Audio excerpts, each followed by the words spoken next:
नमस्कार दोस्तों, स्वागत है आपका बुक ट्यूबर हिंदी पर। मैं हूं सौरभ। क्या हो अगर मैं आपसे कहूं कि आपने अपनी पूरी जिंदगी जिस एक चीज के पीछे भागते हुए बिता दी, अगर वो कभी थी ही नहीं तो वो बस एक सपना था जो कभी पूरा होने के लिए बना ही नहीं था। आप सुबह उठते हैं, आपके पास एक लिस्ट है। ये एग्जाम क्रैक करना है, ये प्रमोशन पाना है, इतने पैसे कमाने हैं, ये कार खरीदनी है, उस इंसान को अपनी जिंदगी में लाना है। आपके पास गोल्स हैं, लक्ष्य हैं, और आपको लगता है कि जिस दिन ये लक्ष्य पूरे हो जाएंगे, जिंदगी मुकम्मल हो जाएगी, खुशी मिल जाएगी, सुकून मिल जाएगा। लेकिन क्या ये सच है? एक लक्ष्य पूरा होता है तो मन 2 दिन जश्न मनाता है और तीसरे दिन एक नए, उससे भी उच्च लक्ष्य के पीछे भागने लगता है। वो खालीपन, वो एंग्जाइटी आना, वो फीलिंग कि कुछ तो मिसिंग है, वो कभी नहीं जाती। हम सब एक ऐसी रेस का हिस्सा हैं जिसकी कोई फिनिश लाइन नहीं है। हम सब एक ऐसे खजाने की तलाश में हैं जो शायद है ही नहीं। ये वीडियो आपके गोल्स के बारे में नहीं है, ये उस चीज के बारे में है जो गोल्स से कहीं ज्यादा गहरी, कहीं ज्यादा जरूरी है। ये है पर्पस की कहानी, उद्देश्य की कहानी। आज मैं आपको एक कहानी सुनाऊंगा। ये आपकी और मेरी कहानी है। ये एक सवाल है जो तुमसे पूछता है, तुम जिंदा हो या बस सांस ले रहे हो। एक युवक की कहानी जो एक खजाने को तलाशने निकला था और जब वो खाली हाथ लौटा तो वो दुनिया का सबसे अमीर इंसान बन चुका था। ये कहानी आपके अंदर कुछ नष्ट करेगी और फिर उसे एक नए, बेहतर तरीके से बनाएगी। तो अगले कुछ मिनटों के लिए सब कुछ भूल जाइए, अपना फोन, अपने डिस्ट्रैक्शंस, अपने गोल्स, सब कुछ, और मेरे साथ चलिए इस सफर पर। क्योंकि जैसा कि महान रूमी ने कहा था, जो तुम खोज रहे हो वो तुम्हें भी खोज रहा है। बात बहुत पुरानी है। मणिपुर की खूबसूरत हरे भरे पर्वतों के बीच एक छोटा सा गांव था। उस गांव का सरपंच एक ऐसा इंसान था जिसे लोग भगवान की तरह पूजते थे। वो सिर्फ एक लीडर नहीं था, वो एक पिता था, एक रक्षक था। जब गांव पर प्रलय का कहर टूटता तो वो अपनी छाती आगे करके अडिग हो जाता। जब कोई तूफान आता तो उसका घर गांव वालों के लिए पनाहगाह बन जाता। जब चोर डाकुओं का खतरा होता तो उसकी लाठी सबसे पहले उठती। उसकी रगों में ईमानदारी और आंखों में अपनी प्रजा के लिए मोहब्बत बहती थी। लेकिन हर सूरज के नीचे एक साया होता है। उस सरपंच का साया था उसका अपना बेटा। वो सिर्फ नाम का वारिस था। जिंदगी उसके लिए एक बिस्तर थी और सोना उसका एकमात्र काम। ना उसे शिक्षा में कोई दिलचस्पी थी, ना ही खेतों की हरियाली उसे अपनी ओर खींचती थी। उसके लिए दुनिया सिर्फ 3 चीजों में सिमटी थी: खाना, सोना और आराम करना।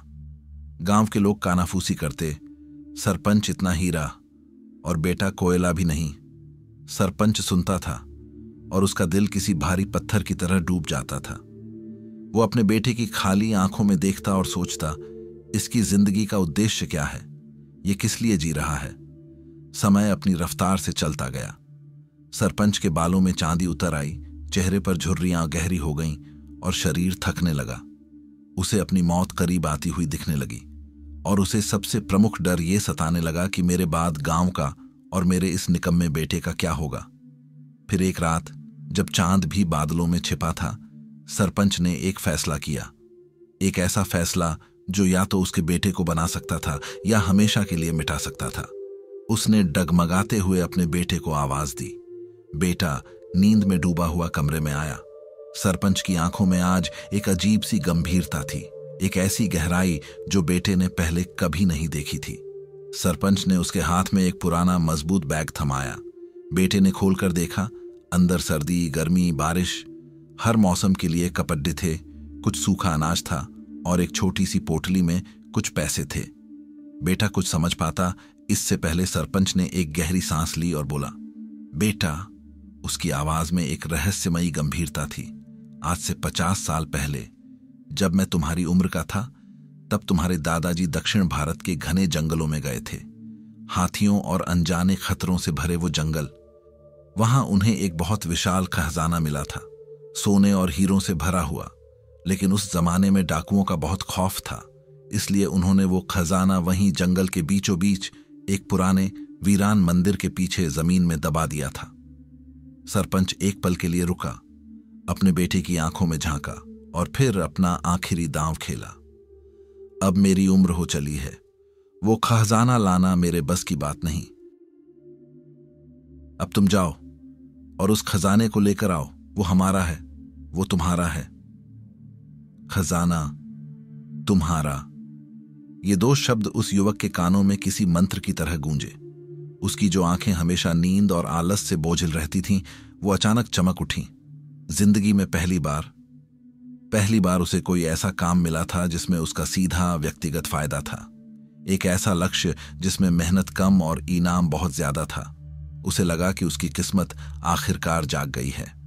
अगली सुबह जब सूरज की पहली किरण ने पर्वतों को चूमा भी नहीं था, वो युवक अपने तथाकथित लक्ष्य की ओर निकल गया। एक ऐसे सफर पर जो उसकी जिंदगी को हमेशा के लिए बदलने वाला था। जब वो घर से निकला तो उसके अंदर एक अहंकार था, एक घमंड था कि वो कुछ ही महीनों में एक अमीर आदमी बनकर लौटेगा। लेकिन जिंदगी को आपका अहंकार चूर करना बहुत अच्छे से आता है। सफर आसान नहीं था। ये कोई फिल्म नहीं थी, ये कठोर हकीकत थी। जिन पर्वतों को वो दूर से खूबसूरत समझता था, उन पर ऊपर जाते हुए उसका शरीर जवाब देने लगा। जिन नदियों को वो जीवन का स्रोत मानता था, उन्हें पार करते हुए मौत उसे छूकर निकल गई। जिन जंगलों की कहानियां वो सुनता आया था, उन जंगलों का अंधेरा और अनजाने जानवरों की आवाजें उसकी रूह को कंपा देती थीं। शुरुआत में जब भी वो किसी गांव से गुजरता, वो लोगों को शक की निगाह से देखता। हर कोई उसे चोर या डाकू लगता। उसे लगता कि हर कोई उसका पैसा और उसका राज छीनना चाहता है। उसका लक्ष्य, उसका गोल यानी खजाना उसके दिमाग पर इस कदर हावी था कि उसे इंसान में इंसानियत दिखनी ही बंद हो गई थी। इस सफर में उसे इंसानियत के वो दो चेहरे दिखे जो सिर्फ किताबों में नहीं मिलते, बल्कि जिंदगी की ठोकरें सिखाती हैं। एक चेहरा वो था जिसने बिना किसी वजह, बिना किसी सवाल के उसे अपनी सूखी रोटी में से आधी रोटी दे दी। और दूसरा चेहरा वो था जिसने मीठी मीठी बातें करके उसका बचा कुचा पैसा भी ठग लिया। एक ने उसे रास्ता दिखाया और मुस्कुराकर चला गया, और दूसरे ने उसे गलत रास्ते पर भेजकर उसका तमाशा देखा। उसका शरीर टूटने लगा। कभी मलेरिया का बुखार उसे हफ्तों तक कमजोर करता, तो कभी कई कई दिन बिना खाने के गुजर जाते। उसका मन थकने लगा। अकेलापन उसे किसी दीमक की तरह अंदर ही अंदर खाने लगा। कई रातें उसने रोते हुए गुजारी। उसे अपने पिता पर गुस्सा आता, अपनी किस्मत पर गुस्सा आता। यहां रुकिए और इस दर्द को महसूस कीजिए। आधुनिक मनोविज्ञान इसी को ग्रोथ फ्रॉम डिस्कम्फर्ट कहता है। जब तक हम अपने कंफर्ट जोन में रहते हैं, हमारी ग्रोथ रुकी रहती है। एक पौधा भी जब जमीन चीरकर बाहर निकलता है तो उसे तकलीफ होती है। एक मसल भी जब तक टूटती नहीं है तब तक वो स्ट्रांग नहीं बनती। उस युवक के साथ भी यही हो रहा था। उसका अहंकार टूट रहा था। उसकी वो झूठी पहचान कि वो एक सरपंच का बेटा है जिसे सब कुछ बैठे बिठाए मिलना चाहिए, वो पहचान अब धुंधली हो रही थी। जंगल की उस तकलीफ में, उस अकेलेपन में वो सिर्फ एक इंसान था, भूखा, डरा हुआ और जिंदा रहने के लिए संघर्ष करता हुआ। और यहीं पर एक और चमत्कारी मनोवैज्ञानिक प्रक्रिया शुरू हुई जिसे कहते हैं डोपामीन डिटॉक्स। डोपामाइन वो केमिकल है जो हमें खुशी या रिवॉर्ड महसूस कराता है।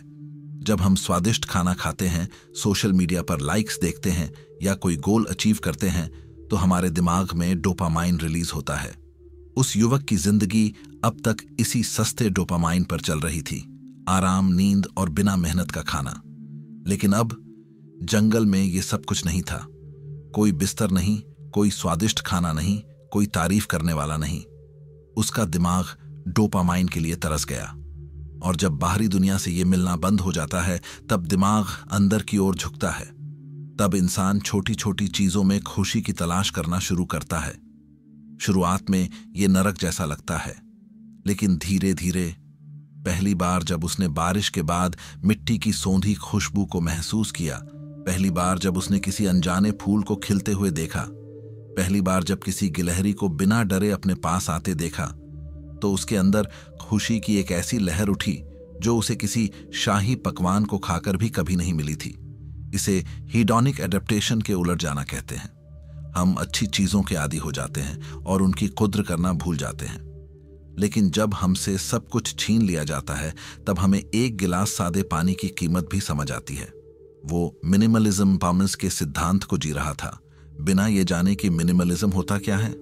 जब आपके पास कुछ नहीं होता तभी आपको एहसास होता है कि आपको जिंदा रहने के लिए कितनी कम चीजों की जरूरत है। उसका लक्ष्य अभी भी खजाना था, लेकिन अनजाने में उसका सफर उसे बदल रहा था।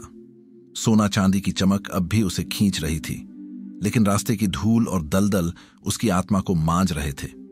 1 साल, पूरे 1 साल की यातना, तकलीफ और संघर्ष के बाद वो आखिरकार उस जगह पहुंचा।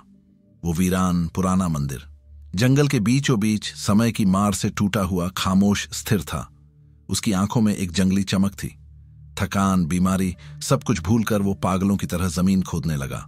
उसके हाथ छिल गए, नाखून टूट गए, लेकिन वो रुका नहीं।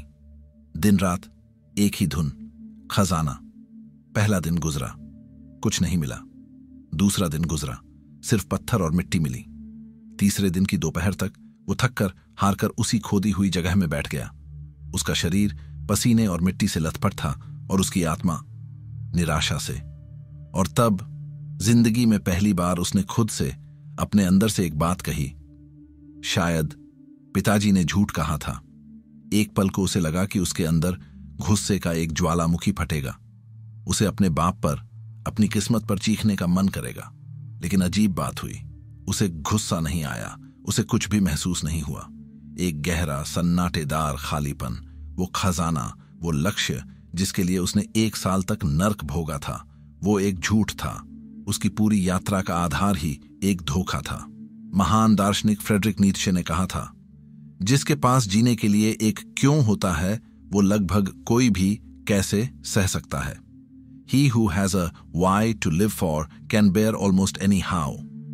उसका क्यों का खजाना अब मर चुका था और अब उसे समझ नहीं आ रहा था कि वो यहां तक का कैसे, तकलीफ क्यों सहता रहा। यही वो बिंदु है जिसे द हीरोज जर्नी में द एबिस या द ऑर्डियल कहा जाता है। ये वो क्षण है जहां नायक मर जाता है। उसका पुराना मैं, उसका अहंकार, उसके लक्ष्य, सब कुछ ढह जाता है और इसी राख से एक नए इंसान का जन्म होता है। वो युवक उस खोदी हुई जगह में मर चुका था। अब जो उठेगा वो कोई और होगा। वो चुपचाप उठा। उसने खोदी हुई जगह को नहीं भरा। उसने उस जगह को आखिरी बार देखा और बिना किसी भावना के वापसी के सफर पर चल दिया। लेकिन ये वापसी पहले जैसी नहीं होने वाली थी। जब कोई इंसान अपना सब कुछ हार जाता है तो उसके पास पाने के लिए पूरी दुनिया होती है। जब उसने लौटने का रुख किया तो उसके भीतर एक गहरा बदलाव आ चुका था। अब उसे घर पहुंचने की कोई जल्दी नहीं थी। क्यों? क्योंकि कोई लक्ष्य अब उसका इंतजार नहीं कर रहा था। कोई कहा जाना नहीं था जिसे जाकर दिखाना था। वो लक्ष्य का बोझ जो उसे 1 साल तक एक जानवर की तरह हाँक रहा था, वो अब उतर चुका था। और जैसे ही लक्ष्य का बोझ उतरा, उसे पहली बार रास्ता दिखना शुरू हुआ। उसके पैसे लगभग खत्म हो चुके थे। पेट की आग जिंदा थी। जिंदा रहने के लिए अब उसे कुछ करना था। पहली बार जिंदगी में, पहली बार उसने काम किया। उसने जंगल से सूखी टहनियां इकट्ठी की और पास के गांव में बेची। उससे जो कुछ पैसे मिले उसने खाना खरीदा। उस दिन जब उसने अपनी मेहनत की कमाई से खरीदी हुई सूखी रोटी खाई तो उसे वो अपने पिता के घर के शाही पकवानों से ज्यादा स्वादिष्ट लगी। क्यों? मनोविज्ञान इसे इंट्रिंसिक मोटिवेशन कहता है। जब हम किसी बाहरी इनाम, एक्सट्रिंसिक रिवॉर्ड जैसे पैसा, तारीफ या कहे जाने के लिए काम करते हैं तो वो काम एक बोझ लगता है। लेकिन जब हम काम सिर्फ काम के लिए करते हैं, सीखने के लिए करते हैं या अपनी जरूरत पूरी करने के लिए करते हैं तो उससे मिलने वाली संतुष्टि, इंट्रिंसिक मोटिवेशन, कहीं ज्यादा गहरी होती है। उसका सफर अब एक सर्वाइवल मिशन नहीं था, बल्कि एक लर्निंग एक्सपीडिशन बन गया था। वो लोगों को, दुनिया को अब शक की निगाह से नहीं देखता था। अब वो उन्हें एक छात्र की नजर से देखता था।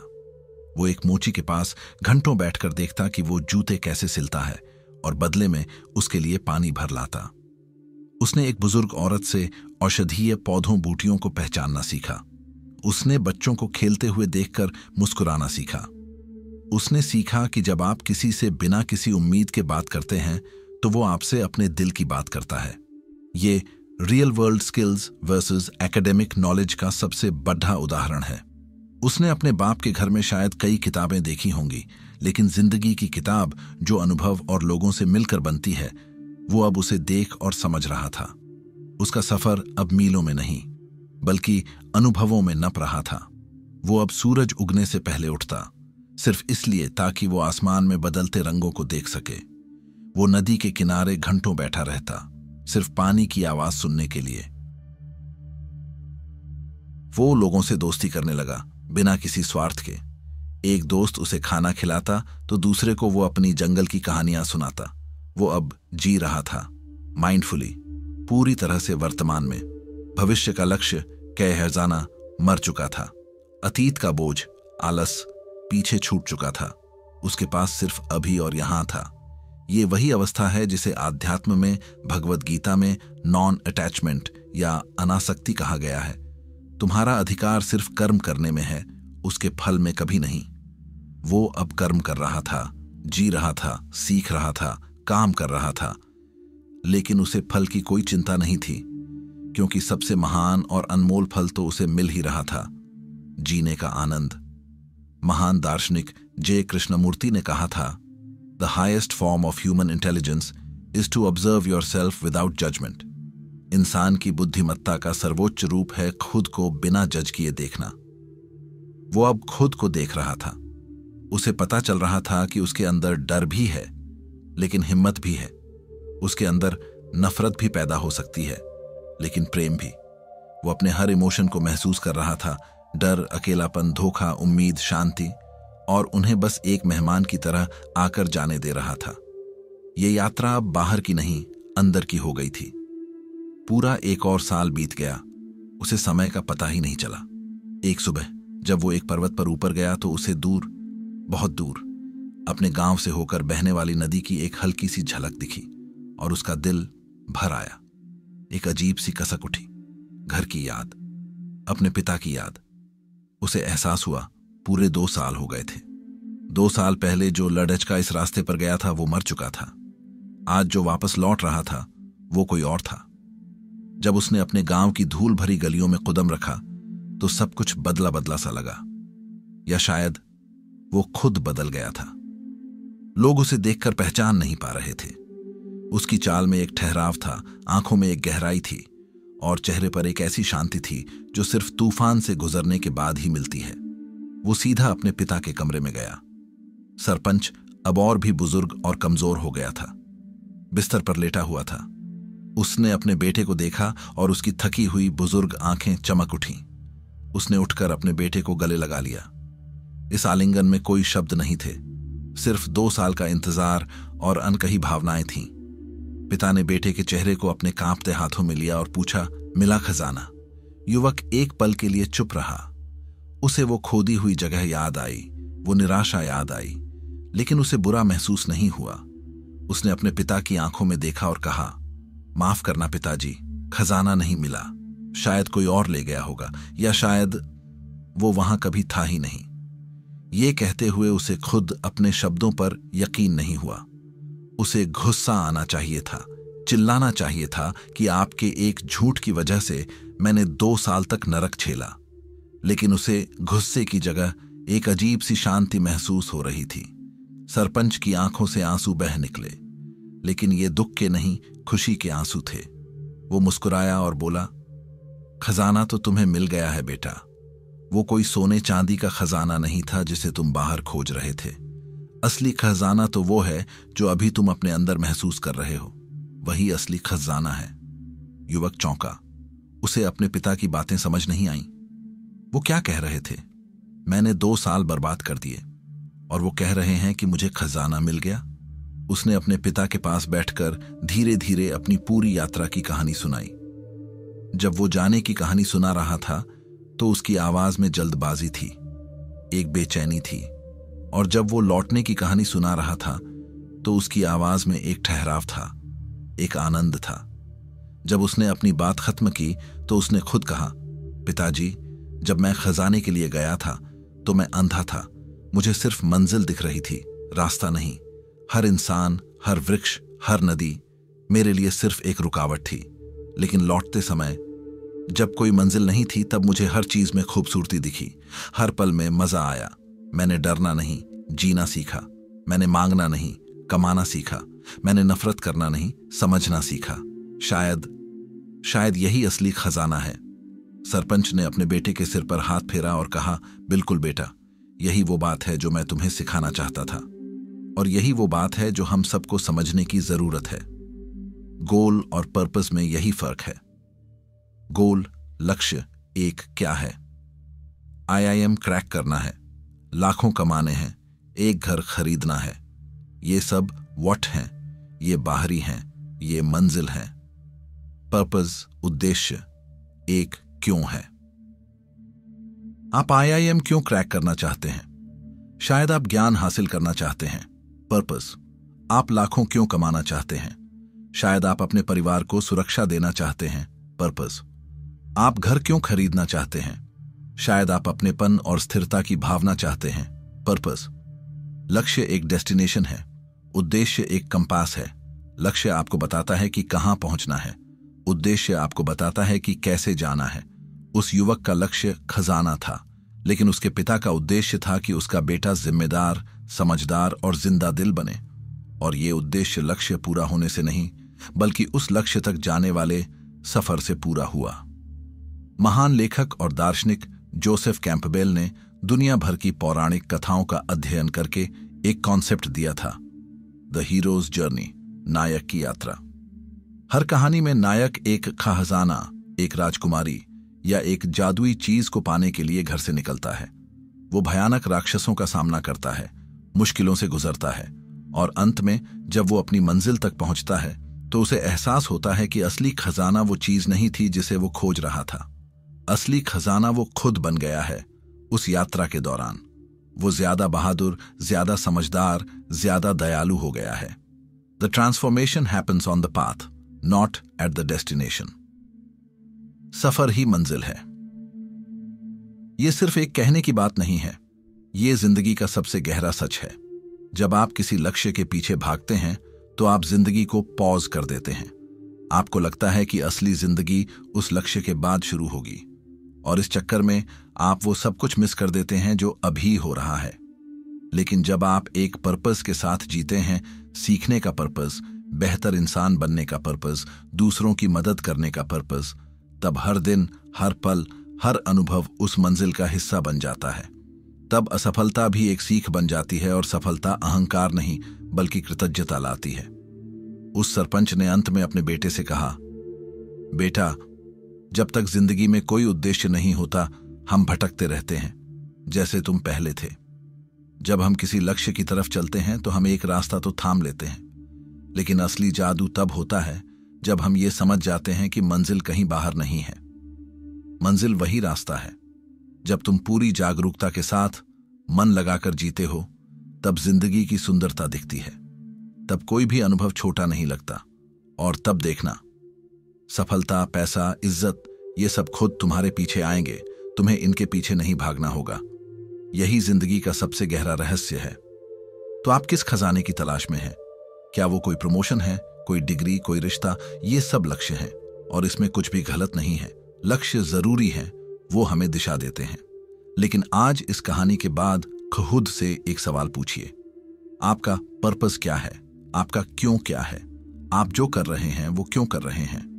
क्योंकि जिस दिन आपको आपका क्यों मिल गया, उस दिन आपका कैसे बहुत आसान हो जाएगा। उस दिन आपको असफलता से डर नहीं लगेगा, क्योंकि हर असफलता एक कदम बन जाएगी। उस दिन आपको दूसरों की सफलता से जलन नहीं होगी, क्योंकि आप अपनी यात्रा पर होंगे। उस दिन आपको खुश रहने के लिए किसी मंजिल का इंतजार नहीं करना होगा। आपकी खुशी, आपका खजाना आपके सफर में ही छिपा है। अगर ये बातें, ये कहानी आपके दिल के किसी कोने तक पहुंची है, अगर इसने आपको एक पल के लिए भी सोचने पर मजबूर किया है, तो मैं समझूंगा कि मेरा पर्पस पूरा हुआ। बुक ट्यूबर हिंदी सिर्फ एक यूट्यूब चैनल नहीं है, ये एक सोच है, ये एक आंदोलन है, अपनी जिंदगी को सतही तौर पर नहीं बल्कि गहराई में जाकर समझने का। अगर आप इस सोच का, इस परिवार का हिस्सा बनना चाहते हैं, तो नीचे दिए सब्सक्राइब के बटन को दबाइए और इस घंटी को भी ऑन कर लीजिए, ताकि ये आवाज आप तक पहुंचती रहे। और जाने से पहले कमेंट्स में एक काम जरूर कीजिएगा। मुझे बताइए, आप भारत के किस राज्य से, किस शहर से इस आवाज को सुन रहे हैं? मैं जानना चाहता हूं कि ये चिंगारी, ये सोच देश के किन किन कोनों तक पहुंच रही है। आपके हर कमेंट से हमारा ये परिवार और मजबूत होता है। अगले वीडियो तक अपने लक्ष्यों को हासिल कीजिए, लेकिन अपने उद्देश्य को जीना मत भूलिएगा। धन्यवाद।